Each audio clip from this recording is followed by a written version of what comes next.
श्री राधा जित शांबरिया, सब दुख दूर हुए जब तेरा नाम लिया।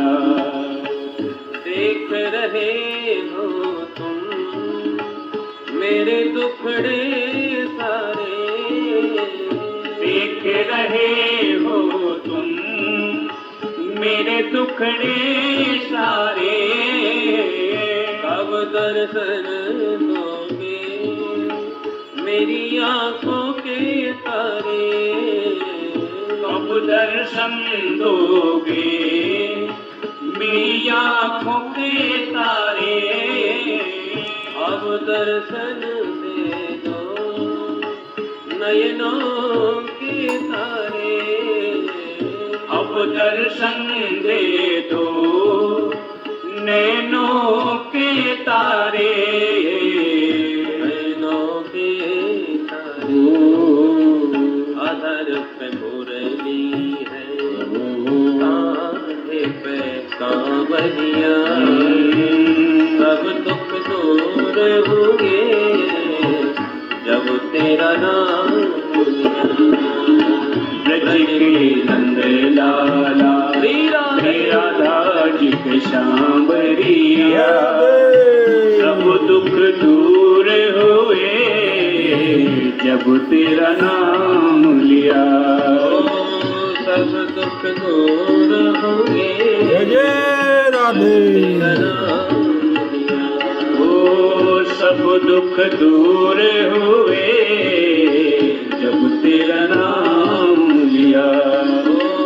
सब दुख दूर हुए जब तेरा नाम लिया।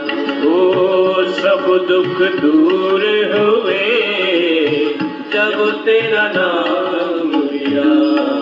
जय अम्बे। बोल भक्त वत्सल भगवान की जय। जय हो। श्री देवर्षि नारद जी ने समझाया, मां श्री कृष्ण चरणाम भोजम स्मर दुखम गमिष्यति। आप तो गोविंद के चरण कमलों का ध्यान करो, दुख अपने आप भाग जाएगा। फिर आप तो उनकी प्राण वल्लभा हो, प्रियतमा हो, आप जहां बुलाओ जब बुलाओ प्रभु तो वहीं दौड़े दौड़े चले आते हैं। चाहे वो कैसा भी घर हो, कितना भी पतित का घर हो, त्वया आहूतस्तु भगवान याति नीचक ग्रहेष्वपि। जहां जहां भक्ति महारानी वहां वहां भगवान।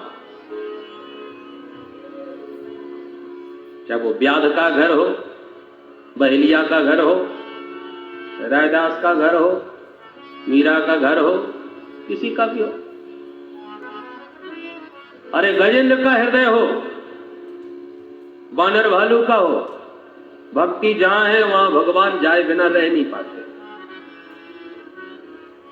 अपनी प्राण वल्लभा के पीछे पीछे लगे रहते हैं प्रियतम प्रभु।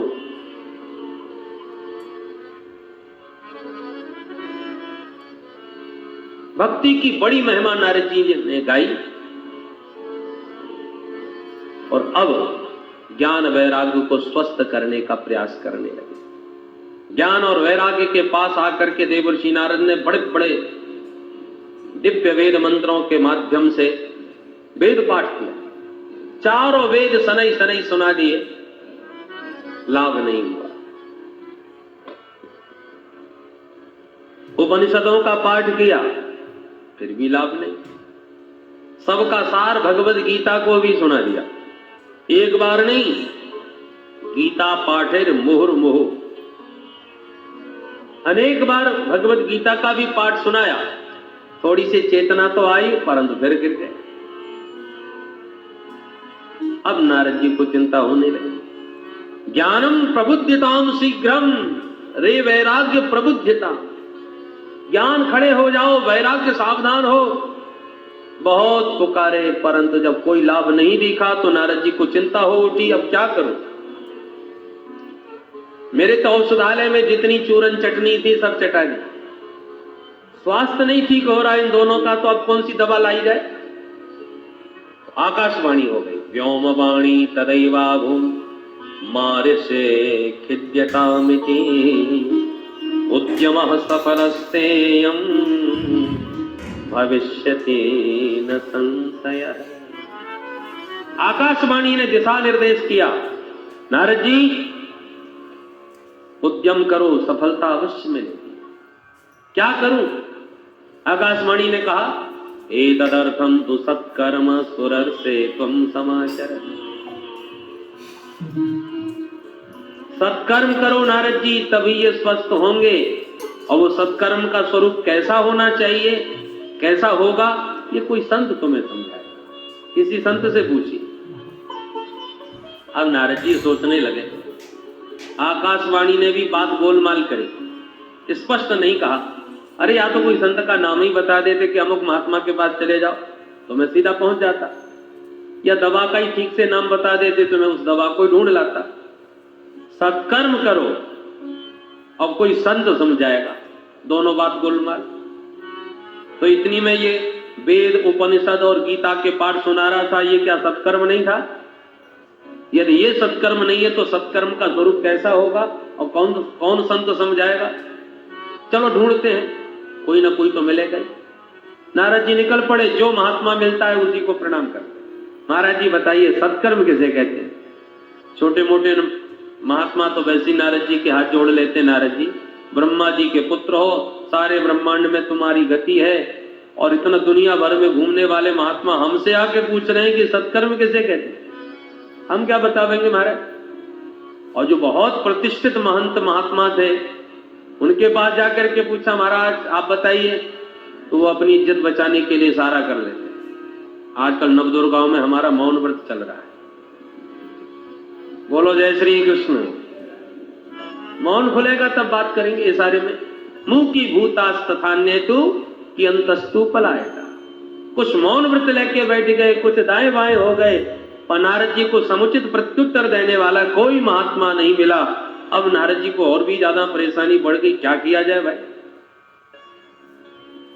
सामान्य कोई व्यक्ति दवा पूछे तो कोई भी डॉक्टर बता दे, पर कोई बहुत बड़ा नामी डॉक्टर, वैद्य, अनुभवी, विख्यात, वो यदि किसी औषधि की बात करे तो छोटे मोटे डॉक्टर बताने में भी साहस नहीं जुटा पाते कि भाई इतना बड़ा विशेषज्ञ हमसे पूछ रहा है, तो क्या बताए?